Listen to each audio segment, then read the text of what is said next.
오늘 고린도후서 4장 이 가운데 저희가 세 절을 읽었는데요. 그 안에 내용을 보시면 사도 바울이 그 새로움에 대한 이야기를 하고 있습니다. 우리가 또 오늘이 설이기도 하니까요, 민속설이기도 하니까 새로워짐에 대해서 이야기하는 것도 좋겠다 이런 생각 들지만 그거보다는 조금 더 신앙적으로 볼 때 본질적인 새로워짐을 이야기하고 있습니다.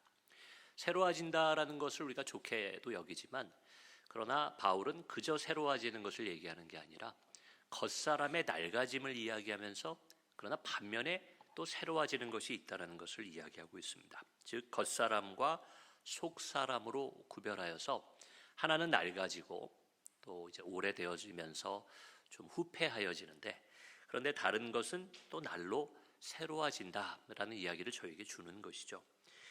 물론 늙고 낡아지는 것은 이제 물리적인 변화입니다. 혹은 우리가 유기체, 우리 인간이나 모든 동식물들을 유기체라고 하는데요. 유기체들은 늙어지고 또 시간이 갈수록 오늘 표현으로 하자면 낡아져서 결국에는 소멸되고 죽음에 이르게 되는 것이 이 자연, 하나님의 창조 질서의 원리입니다. 그러나 18절, 저희가 읽은 본문의 18절을 보면은 이 겉사람과 속사람, 낡아지는 것과 새로워지는 것을 바울이 또 다른 표현으로 구별하고 있는데요. 그것은 보이는 것과 보이지 않는 것, 이렇게 해서 나누고 있다는 겁니다. 문자적으로 이해해도 우리가 오해할 여지가 없어요. 겉사람, 여러분 겉에 있는 건 우리가 어떻습니까? 보이잖아요. 우리가 겉옷이라는 표현도 쓰는데 겉에 입은 옷은 우리 눈에 보이게 되죠. 속옷이라고 해서 속에 입은 옷은 우리 눈에 이렇게 보이지 않습니다. 그래서 겉사람과 속사람을 다른 말로 보이는 것과 보이지 않는 것, 이렇게 나눠서 이야기합니다. 그리고 그 당시 이 사도 바울이 고린도후서를 쓰던 때에 초대교회 또 교인들이 처해 있던 상황을 보면 그들의 눈에 보이는 것은 무엇이었냐면, 쉽게 말씀드려서 예수를 믿는 이들에게 눈에 보이는, 손에 잡히고 경험되는 것은 무엇이었냐면 바로 환난과 고난이었습니다. 그래서 17절엔 이렇게 얘기하는 거죠. 우리가 잠시 받는 환난에 경한 것이, 환난은 지금 눈에 보이는 거예요. 예수를 믿는 사람들이, 바울도 잘 압니다. 그도 그 환난 가운데 있기 때문에 우리의 눈에 보이는 것, 겉으로 보이는 것은 환난이다. 그러나 그것은 별거 아니다. 경하다. 가벼운 것이다. 지나갈 것이다. 라고 이야기하는 겁니다. 그럼 보이지 않는 것이 무엇이냐? 그게 17절 하반절에 있는 오늘 저희 설교의 제목이기도 합니다. 지극히 크고 영원한 영광의 중한 것, 이렇게 이야기합니다. 영원이란 단어도 있고요, 영광이란 단어도 있고, 크다라는 단어도 있고, 중요하다 하는 중한이란 단어들이 이 하나로 뭉쳐져 있습니다. 이게 얼마나 중요한 것이면 이런 단어들을 다 이 안에 넣었겠어요. 영원, 영광, 중요하다, 크다. 이 의미들을 다 담아서 보이지 않는 세계 혹은 보이지 않는 가치, 예수 그리스도 안에서 우리가 진정 바라고 붙잡아야 되는 것에 대해서 사도 바울이 강조하고 있다는 겁니다. 그렇다면 무엇이 영원한 영광에 중한 것이냐? 여러분, 우리 교회 교우분들은 다 알고 계실 것 같아서 이 얘기는 길게 안 드릴게요. 표현을 여러 가지로 할 수 있죠. 우리가 영생 이렇게도 얘기합니다. 영원하고 또 중요하고 영광스러운 영생, 구원 혹은 천국, 이렇게도 이야기할 수 있겠죠. 그러한 것이 우리 신앙인들의 삶의 목적이 되어야 됩니다. 오늘 이 고린도후서를 기록한 바울도 자신의 삶의 목적도 그렇게 얘기했는데요. 디도서 1장 2절에 보시면 바울이 자신이 사도된 이유가 무엇인지를 이야기합니다. 내가 왜 예수님의 제자가 됐는가? 내가 왜 복음 전하는 삶을, 이 세상에 많은 것을 가지고 있었던 바울이 그 자신의 표현을 빌자면 그런 것들을 배설물로 여길 정도로 더 귀하게 그리스도의 복음을 여기게 된 이유가 무엇인가? 디도서 1장 2절에는 이렇게 얘기합니다. 영생의 소망을 위함이라. 이 영생의 소망이라는 것이 오늘 본문에 얘기하는 바 영원한 영광의 중요한 것이겠죠. 그러니까 바울도 그것 때문에 예수 믿는다는 거예요. 그가 겉으로는 매를 맞고 모멸을 당하고 그가 자랑하던 것들을 다 잃어버린 것 같은 삶을 살지만, 그러나 그는 이 영생의 소망을 위해 사는데, 이 영생은 거짓이 없으신 하나님이 영원전부터 약속하신 것이다. 우리에게 약속된 것, 이것이 보이지 않지만 중요한 것이다 라고 바울이 이야기한다는 거죠. 여러분, 세상의 것은 그러면 눈에 보이는 것은 어떻습니까? 계속 바울이 강조하는 바 겉사람은 낡아진다. 결국 영원하지 못하다는 거예요. 낡아만지면 그래도 괜찮을 것 같아요. 우리가 골동품이라고 그러죠. 골동품. 그래서 오래되고 보존이 되면 좋은데 그렇지 않아요. 사라집니다. 없어져요. 실제로 우리가 가지고 있던 것이 없어지는 것을 경험하기도 하지만 이 땅에 육의 생명이 다하는 날 우리는 그 모든 것을 잃어버리게 됩니다. 이 땅의 것이 아무리 귀하고 아름다워도 잃어버리게 돼요. 저도 제 삶을 보니까 그렇더라고요. 이번에 저희도 이제 이사를 준비하면서 여러 가지 짐 정리를 하는데 많은 걸 또 버리게 되잖아요. 이사를 준비하게 되면. 근데 버리는 과정에 보면 불과 한 5년 전, 10년 전만 해도 내가 굉장히 귀하게 여기던 건데 나이가 들고 또 인생의 어떤 모습들이 변화되어 감에 따라 이거 더 이상 내가 그렇게 중요하게 여기겠는가 싶어서 예전에는 애지중지하던 것들을 버리게 되는 일들도 있더라고요. 더 나아가 우리의 생명이 다하는 때가 되면 아무리 내가 애착을 하는 것도 내 구원에 도움이 되지 못합니다. 아무런 힘이 되지 못합니다. 내가 천국 가고 영원한 생명을 얻는 데에는 도움을 줄 수 없습니다. 가져갈 수도 없는 것이 이 세상의 것입니다. 그래서 가장 지혜로운 글들이 담겨 있다는 잠언 27장 24절에 명확하게 이렇게 되어 있어요. 대저 재물은 영원히 있지 못하나니 면류관이 어찌 대대에 있으랴. 이렇게 얘기합니다. 재물이라는 것, 세상의 좋은 것들은 영원히 있지 못한데 여기 잠언 27장에서 말하는 면류관은 우리가 생명의 면류관 이렇게 표현도 나오잖아요. 그런 면류관을 얘기하는 게 아닙니다. 여기서의 면류관은 세상의 승리자가 갖게 되는 것, 그리고 왕이 갖게 되는 그 면류관을 얘기하는데 그게 어찌 대대에 있으랴. 다음 세대에 가지 못한다는 거예요.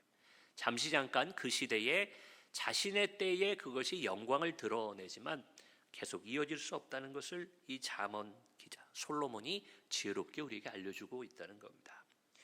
여러분, 그럼에도 불구하고 우리는 이 땅을 살아갈 때 세상의 것을 추구하는 삶을 살아요.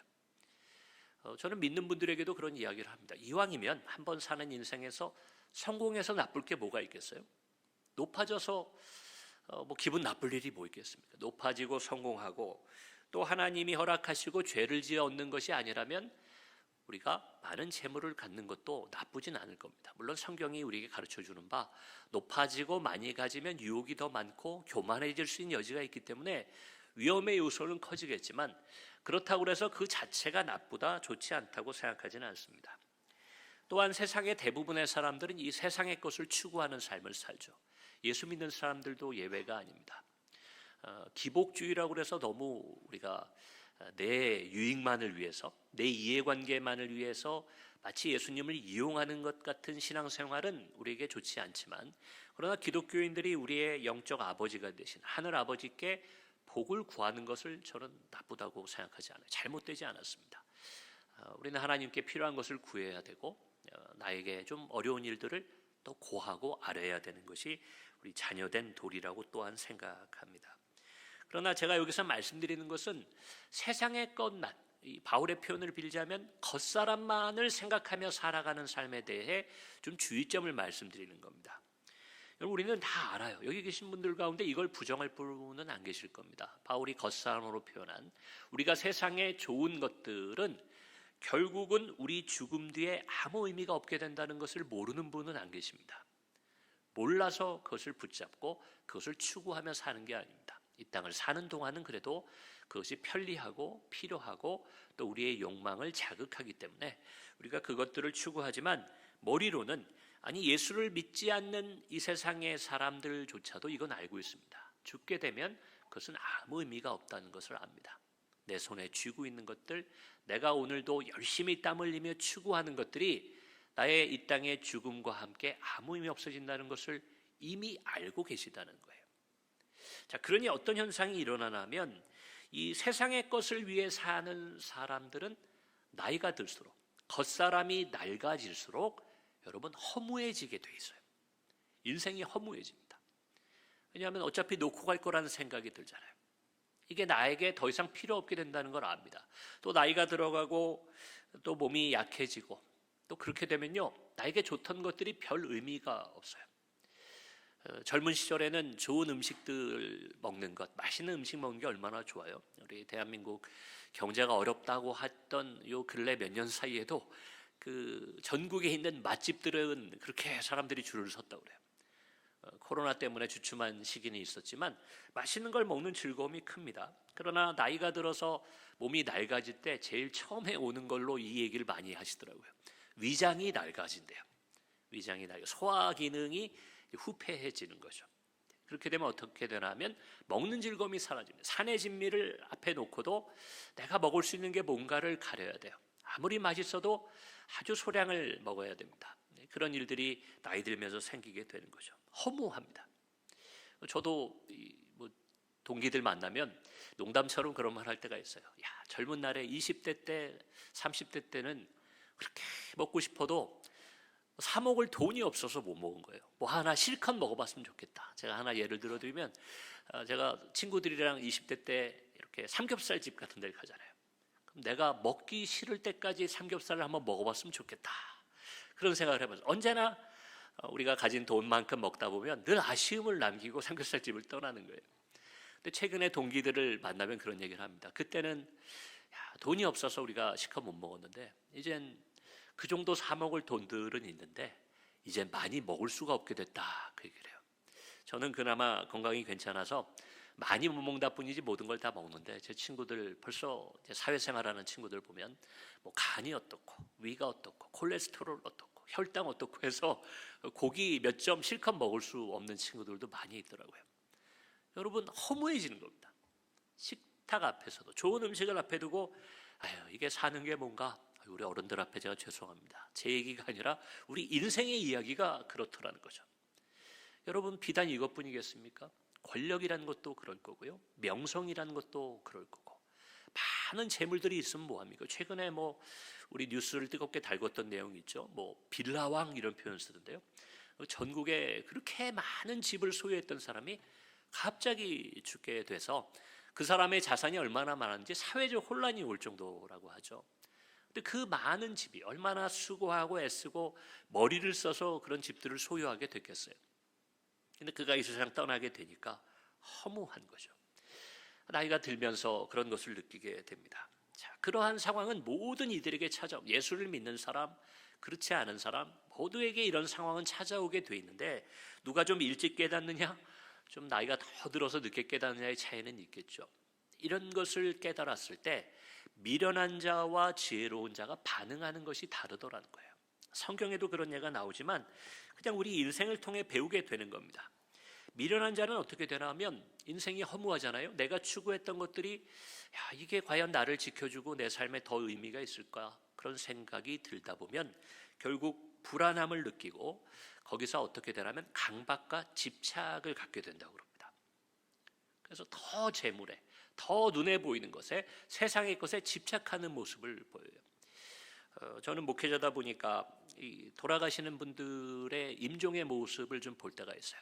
기도 부탁을 받고 또 위독하시다 해서 가서 보는 경우도 있고, 가보면 뭐 그분들은 의식이 없으신 경우가 많지만 그 가족들의 이야기를 들을 때가 있는데 실제로 이런 경우가 있어요. 우리 부모님이 젊을 때 그런 분이 아니셨는데 나이가 들어가시고 몸이 약해지시고 그러면서 자꾸만 이 물질에 너무 집착해서 자녀들을 못 믿고, 또 모든 사람들이 나의 재물을 노리고 나한테 연락을 한다. 그래서 어떤 경우는 그 담당 그 교회의 목사님 전화도 안 받는다는 거예요. 또 이거 이상한 소리 하려고 그러고 전화 받지 마라. 그래서 그분들 못 오게 해서 상관없는 기도원 목사님 모시고 갑니다. 제가 그런 자리에 간 적이 있어요. 여러분, 몸이 안 좋고 이제 어떻게 될지 앞날을 알 수 없는 상황이 되면 우리가 생각할 때는 그런 재물이나 이런 거 집착 안 할 것 같잖아요. 근데 그렇지 않다는 겁니다. 불안하고 허무할수록 그것에 더 집착하는 경우들이 생깁니다.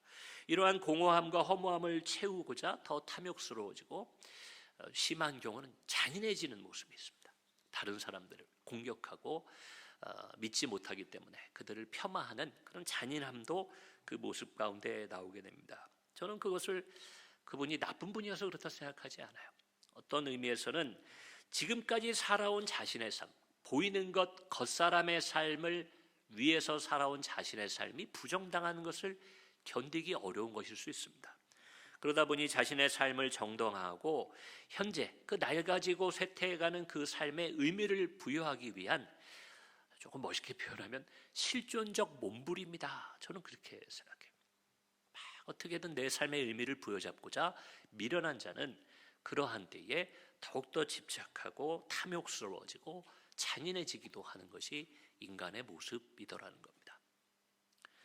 여러분, 그럼 지혜로운 사람은 어때야겠습니까? 저는 이걸 성경을 통해 말씀드릴 때 성경이 말하는 바 진리를 아는 자가 지혜로운 사람이라고 생각해요. 진리를 알지니 너희를 자유케 한다. 그 자유에 여러 의미가 있겠지만 그 가운데 하나가 저는 바로 이러한 공허함과 허무함과 불안감으로부터 우리를 자유케 하는 겁니다. 젊은 날에는 잘 모를 수 있어요. 젊은 날에는 여러분 볼 것도 많고 내가 앞으로 할 수 있을 것도 많을 것 같으니까 그것을 쫓아다니느라, 어떤 시인인지 철학자인지 그렇게 얘기했어요. 젊은 날은 나비를 쫓아서 이렇게 풀밭을 뛰어다니는 모습으로 비유한 그런 지혜로운 사람의 글을 제가 어린 시절 읽었던 기억이 납니다. 제 어린 시절도 그랬던 것 같아요. 더 좋은 게 있을 것 같고 더 나아질 것 같고, 그 겉사람이 아직 낡아지기 전에는 그런 것을 꿈꾸고 다닙니다. 그러면 자유롭죠. 나이가 들고 겉사람이 낡아짐에 따라 우리는 무언가 매이게 됩니다. 그리고 그렇기 때문에 불안해지고 강박증을 갖고 더 나아가서는 탐욕스러워지는 거죠. 근데 진리를 아는 자, 지혜로운 자는 우리는 달라야 돼요. 그런 세상의 사람들의 말년의 모습과는 달라야 합니다. 그래서 오늘 바울이 권면하는 바, 나이가 들수록 우리 겉사람이 낡아질수록 어떻게 해야 된다고요? 보이는 것에 집중하는 것이 아니라 보이지 않는 것을 바라보고 그것들이 내 안에 얼마나 있는지를 돌아봐야 되는 때가 바로 그때라는 겁니다. 그것이 바로 영원한 영광에 중한 것을 바라봐야 된다. 영원에 대해서 생각하셔야 돼요. 무엇이 영광 되겠는가? 세상의 영광을 위해서 열심히 살아왔지만 그러나 나이가 들고 또 더한 보이지 않는 것에 집중하게 될 때는 무엇이 정말 내 삶의 영광스러운 열매가 될 것인가를 돌아봐야 한다는 겁니다. 무엇이 중요한 것이냐? 예전에 무슨 그 유행했던 영화, 저는 그 좀 무서울 것 같아서 보지 않은 영화 중에서 뭐 그 유행했던 말이 있다고 그래요. 제가 이 제목으로 준비하고 있으니까 아는 분이 얘기를 해주시더라고요. 뭐 무엇이 중한가 뭐 이런 걸 묻는 그런 무속적인 영화가 있었다고 들었어요.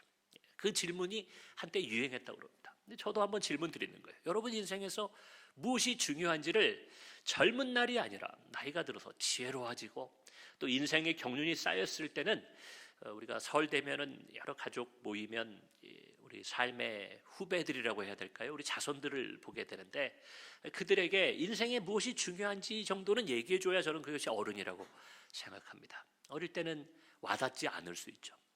그러나 저도 저희 외할머니, 저희 집의 이제 믿음의 조상이 되는 외할머니의 이야기, 그리고 우리 주변에 또 어른들의 가르침들이 젊은 날엔 와닿지 않았어요.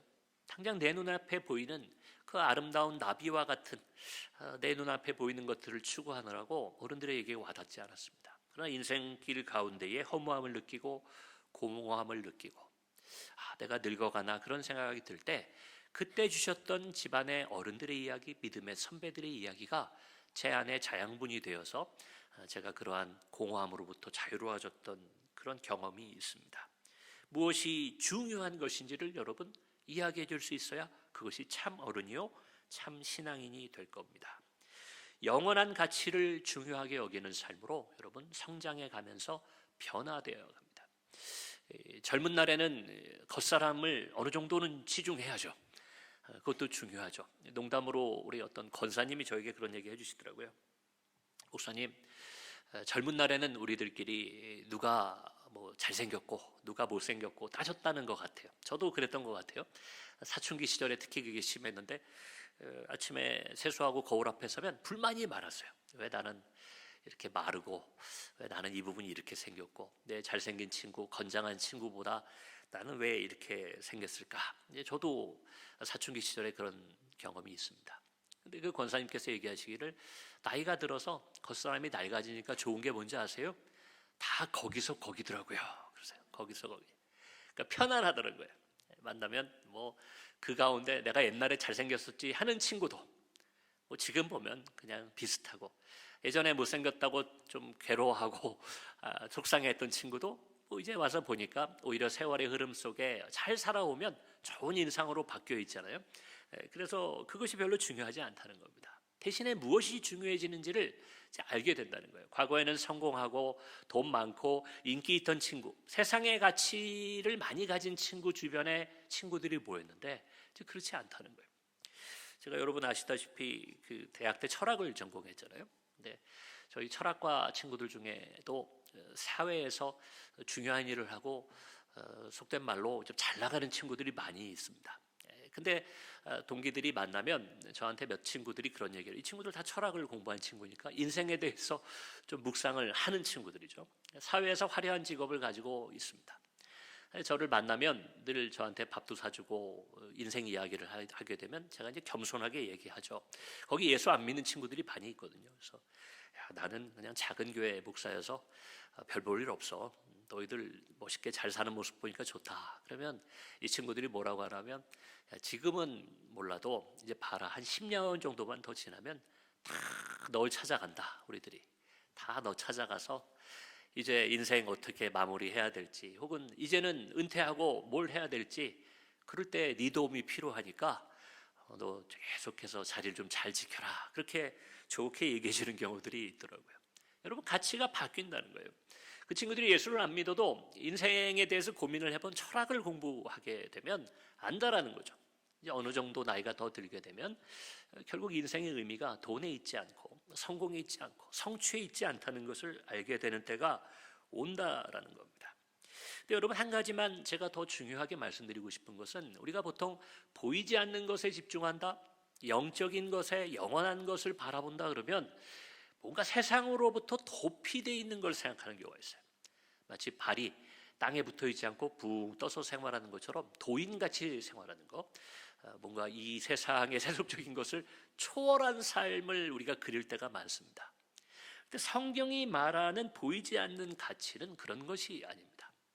오히려 이러한 삶, 영원한 것, 보이지 않는 것, 영적인 것을 바라보는 삶은 이 땅에 우리의 삶을 더 의미 있고 가치 있게 만들어준다는 것을 여러분 기억하셔야 돼요. 여러분, 잠언과 또 전도서, 제가 솔로몬에 관한 이야기할 때는 늘 이 이야기를 드렸어요. 주제가 같아요. 내용은 굉장히 다르죠. 잠언은 뭔가 인생의 좋은 것들을 얘기했다면 전도서는 허무함을 얘기했습니다. 근데 결론은 똑같습니다. 하나님을 경외하는 것이 지혜로운 자의 삶이다. 여러분, 그렇게 되는 이유가 여기에 있다는 거예요. 우린 영원한 것을 바라봅니다. 영원한 것은 뭐 우리가 이 땅에서 수고하든 우리가 성공했든 많이 가졌든 상관없다는 거예요. 더할 것도 없고 덜할 것도 없습니다. 제가 세상에서 좀 안타까워하는 기독교인들의 말 중에 이런 이야기가 있어요. 내가 하나님께 영광을 돌리기 위해 이걸 꼭 해야 합니다. 내가 이렇게 되면 하나님의 영광을 가리기 때문에 내가 이렇게 할 수 없습니다. 이런 이야기하는 분들이 계시죠. 물론 하나님은 우리의 삶을 통해, 우리의 수고와 헌신을 통해 영광을 받으십니다. 근데 그것은 우리의 능력과 우리가 가진 것 때문이 아니라 하나님이 우리를 사랑하시기 때문에 영광을 받는 거예요. 가족으로 비유하면 어린 자녀가 저에게 와서 무언가를 해주는 것에 제가 기쁨을 누리잖아요. 근데 정말 그게 꼭 그 아이가 저에게 도움을 줘서라기보다는 제가 그 아이를 기뻐하기 때문에 그 자녀의 사랑의 표현을 제가 기쁘게 받는 거죠. 그거 마찬가지입니다. 그런데 세상을 사는 기독교인들이 가끔은 나의 능력과 나의 공로로 하나님께 마치 무언가를 더해드리는 것처럼, 혹은 내가 어떤 일을 당하면 하나님의 영광이 덜어지는 것처럼 그렇게 생각할 때가 있어요. 잠언 기자는 말하죠. 하나님의 영원한 것은 더 이상 더할 것도 없고 덜할 것도 없다. 더할 것도 없고 뺄 것도 없다라고 이야기하고 있습니다. 그러니 우리가 이 세상을 살 동안은요, 누리시면 돼요. 이 땅의 삶은 누리면 됩니다. 내가 이렇게 해서 하나님께 꼭 성공해야 예수 믿는 사람이 하나님께 영광 돌리는 것이 아니라는 거예요. 여기 보면 나오잖아요. 내가 먹고 마시고 수고한 만큼 낙을 누리면 그것이 이 땅의 기쁨으로 족하다는 겁니다. 제가 많이 쓰고 좋아하는 비유는, 제가 세상에 집착하는 것보다 오히려 세상에서 자유하는 이가 좀 역설적으로 들리실지 모르겠습니다. 세상을 더 많이 누리게 됩니다. 그걸 제가 뭐라고 표현하냐면 관광객의 비유로 말씀드려요. 관광객. 우리 아내가 이제 또 3, 4년 계획으로 아이들과 이제 미국으로 내일 떠나게 되는데, 저도 미국에서 한 10년 정도 공부하고 목회하면서 살았잖아요. 근데 저는 좋은 도시에 좀 있었어요. 처음에 캘리포니아의 파세디나라고 아주 아름다운, 안전하고 아름다운 그런 도시에서 한 1년 반 있었고요. 그 다음에 여러분 많이 들어보셨을 이제 보스턴에도 오래 있었고, 또 뉴욕에도 오래 있었습니다. 그 관광지로 유명한 곳들이잖아요. 근데 제가 관광을 거의 못했어요. 바꿔 말하면 누리질 못했어요. 보스턴 생활, 뉴욕 생활 한 달 갔다 온 분을 제가 얼마 전에 다른 교회에 말씀 전하러 갔다가 그 교회의 장로님 한 분이 제가 이렇게 말씀 전하고 내려왔는데 제 이력을 이제 보셨던 것 같아요. 목사님 보스턴에 언제 계셨습니까? 그래서 보스턴에 대한 얘기를 막 하는데, 아이 장로님 제가 거기는 못 가봤네요. 제가 공부하고 목회하느라 못 가봤습니다. 장로님 얼마나 계셨어요? 했더니 한 달 계셨대요. 한 달. 거기 연수 차원으로 한 달 다녀왔는데, 한 달 계신 분이 거기 4, 5년 있었던 저보다 더 많이 보신 거예요. 왜 그랬을까? 여러분 생각해 보세요. 저는 거기 공부하러 갔고 거기서 목회하러 갔어요. 저는 거기 산다라고 생각하는 거예요.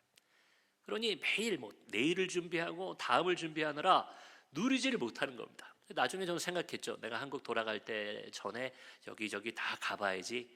돌아갈 때는 또 분주해서 돌아가고 한국 들어가서 일할 거 준비하느라 결국 그 좋다라는 데를 많이 못 가봤어요.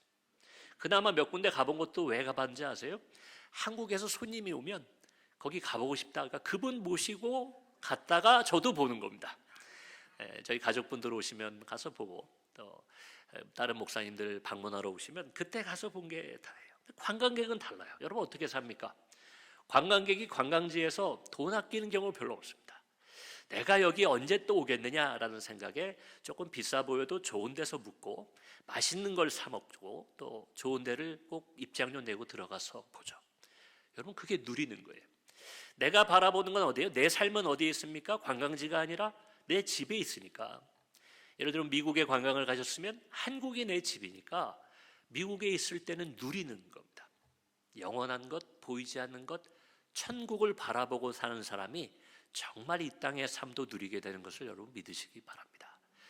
그 즐길 줄도 알고. 그래서 어떤 지혜로운 그 목사님이 그 얘기 하시더라고요. 가장 잘 사는 사람은 누구냐? 마지막 떠날 때 빚도 없고 그리고 남은 것도 별로 없는 삶. 그럼 잘 다 쓰고 가니까 얼마나 좋냐 그 얘기를 하시는 거예요. 빚이 너무 많은 것도 문제죠.